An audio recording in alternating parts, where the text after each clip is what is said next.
Apat na construction worker po ang nakatakas sa sentro ng bakbakan sa Marawi habang nasa mahigit 300 sibilyan pa rin ang naiipit sa lungsod. Kasabay nito, plano naman ng DPWH o Department of Public Works and Highways na magtayo ng tent city sa Marawi. Ang bansang Korea nagpaabot na rin ng tulong sa mga bakwit habang ang mga abuserong pulis Mandaluyong na dinala sa Marawi tumulong sa pagpapakain sa mga pusa at asong gala.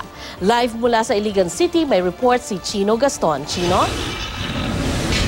Tama ka dyan, Sandra. No? Patuloy pa rin nakaka-rescue itong mga tropa ng militar ng mga natrap na sibilyan dyan sa may Marawi City. At kung ating papakinggan, Sandra, itong kanilang mga kwento ay halos milagro, no? Na nakatagal sila at nakasurvive sa loob ng sentro ng bakbakan sa loob lamang ng higit isang buwan. Gumilid ka! Gumilid! Dito! Sige!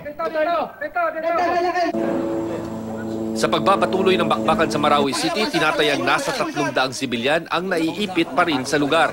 Ang mga construction worker na ito, tila nakikipaghabulan kay kamatayan patungo sa kanilang inaasam na kaligtasan.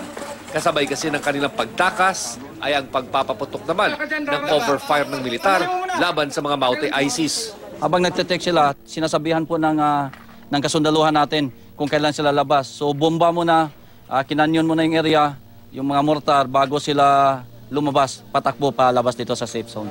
Naging bahagi na raw ng araw-araw na pamumuhay ng mga gaya ni Ronnie ang bombahan sa kanilang lugar. Ang kanilang pinagtaguang bahay nabagsakan na ng bomba. Bagaman maswerteng hindi sila inabot, wasak na raw ang karamihan sa mga bahay at gusali dahil sa walang tigil na airstrikes. Siksikan kami doon sa CR, pagputok ng kanyon, mortar, ganyan. Naghanap kami ng pagkain yun, nakakita kami ng noodles, sardinas, bigas. Pero hindi gaya dati, mas kaunti na raw ang bilang ng mga terorista roon. Isa-isa lang yung makita namin eh. Hindi katulad noon, yung una, dami. Madami sila, napaligiran kami ng Mauti. Kahit saan kami lumingon, nandyan sila.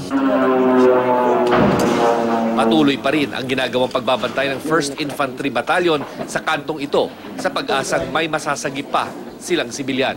Ito kasi ang takbuhan ng mga tumatakas na residente. Sa mga residente na naipit sa gera, huwag kayong matakot na lumabas. Marami na sa inyong mga kasamahan ay nailigtas na at nasa maayos ng kalagayan. Yung kalaban, isa lang naman sa kanila, surrender or die. Yung sa mga civilians po natin is ito pong nagbibigay guide. Alas 7 ng umaga hanggang alas 3 ng hapon. Ito po yung time na pwede kayong lumabas.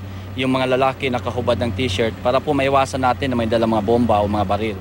Samantala, personal daw nakakilala ni Marawi City Mayor Usman Gandabra ang Muslim leader na kinausap di umano ng senior aide ni Pangulong Duterte para tumulong sa umano'y back-channel talks ng gobyerno at Maute base sa ulat na inilabas ng Reuters News Agency. Sa panayam ng News to Go, kinumpirma ng alkalde na nagpunta sa City Hall si Aga Khan Sharif noong ikalawang araw pa lang ng bakbakan. Ayon kay Sharif, isang consultant ng Maute ang makikipag-usap umano sa pamahalaan. Pero sinabi niyang wala siya sa posisyon para mamagitan dahil umiiral na noon ang martial law. Wala na raw siyang balita kung natuloy ang pag-uusap. Nauna nang itinanggi ng Malacanang na nagtangkang makipag-usap sa mga terorista ang Pangulo. Sa akin po, yun ang sinabi ng ating Pangulo na kasi ang sinasabi na mayroong pag-uusap and it was openly denied by the President, then we will respect that. Yun po ang sinabi niya. Sila po ang makakapagsabi kung ano ba talaga ang nangyayari. Kanina biglang dumating sa Iligan City si Pangulong Duterte para bisitahin ang mga sundalo ng 2nd Mechanized Infantry Brigade sa Barangay Maria Cristina. Dapat sana ay papunta sa Marawi ang Pangulo pero hindi natuloy dahil sa masamang panahon. We were circling many times but we could not penetrate what was really squall. So we waited in the camp for the skies to clear up. But pagdaan namin, it was raining the whole day sa Marawi. Samantala, nagbigay ng 5 milyong pisong tulong ang Korea sa Philippine Red Cross. Gagamitin ito pambili ng tubig, pagkain at iba pang pangangailangan ng mga bakwit. Plano namang magtayo ng Department of Public Works and Highways ng tent city sa Marawi. Sa ngayon, nakikipag-ugnayan na raw ang kagawaran sa iba pang mga ahensya para sa muling pagbangon ng lungsod. Well, the president setting aside 20 billion, but whatever it takes, the president is committed to reconstruct Marawi, even in reconstruct it using the latest urban planning technologies. Panibagong pagsubok naman ang kinakaharap ngayon sa Marawi City ni na PO1 Chito Enriquez at PO1 Jose Tandog. Si Tandog ang pulis Mandaluyong na nakita sa isang video na nangahataw sa isang nasitang sibilyan sa Mandaluyong City. Si Enriquez naman ang kanyang kasamahan na pinanood lang ang pangyayari. Kung dati yantok ang hawak ni PO1 Tandog, ngayon M60 machine gun na. Balot din siya ng bala at nakasuot ng camouflage uniform. Habang si Enriquez naman, M4 rifle na ang bitbit. Kasama ang mga tauhan ng Philippine Army, sila na ngayon ang tropang nagbabantay laban sa mga balak na manloob sa mga inabando ng bahay. May balita talaga na parang may pumapasok doon sa Yung mga civilian na pumapasok. May mga nahuli na rin yung ibang tropa rin. Exciting naman po. Tapos siyempre nakakatulong po kami dito sa Marawi Siege po. Sa gitna ng hindi pa rin humuhupang krisis sa Marawi City, tila walang nag-aasikaso sa kalagayan ng napakaraming mga aso't pusa na naiwan sa lungsod, na ngayon napipilitan na lamang mangalkal sa basura para makahanap ng pagkain o di kaya makahanap ng tira-tira mula sa mga sundalo't pulis na nagbabantay sa lungsod. Sa tulong ng mga nagmamagandang loob, nakarating sa mga pulis at sundalo ang mga na-donate na pagkain para sa mga inabando ng pusa at aso sa Marawi City. Kasama sina PO1 Tandog at Enriquez sa nagpakain ng mga aso at pusa na iniwan ng kanilang mga pamilya sa kasagsagan ng bakbakan sa lungsod.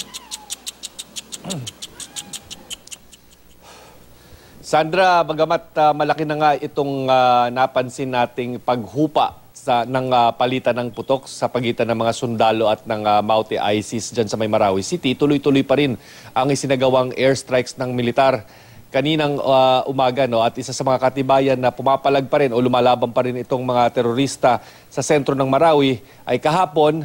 Ang ating nakalap na balita ay 4 na mga sundalo ang nasugatan sa patuloy pa ring military operations, lalong-lalo na dyan sa sentro ng Marawi City. Sandra. Chino, di ba lagi natin naririnig na yung sinasabi ng mga nakakaligtas, kaya sila natagalan sa paglabas dahil natatakot sila sa sniper, no, from both sides.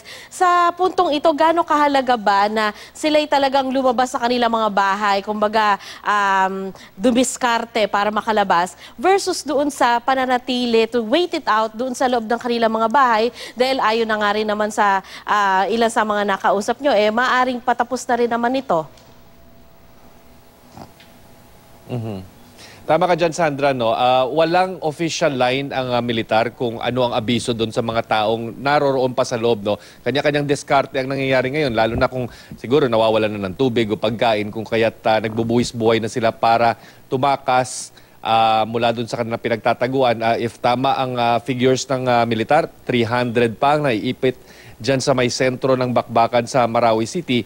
At kung hindi naman sila kasi umalis sa Sandra, nandun din yung panganib. Batay na rin dito sa kwento ng isa sa mga nakatakas na naipit na sibilyan dyan sa may Marawi City, na yung kanilang pinagkukubli ang bahay ay nasira na yung bubungan dahil nga tinamaan ito ng airstrike. So siguro kanya-kanyang diskarte na lang talaga, no? Kasi kung manatili ka, pwede ka ring makita at mahuli ng ISIS o makapatay ng mga terorista.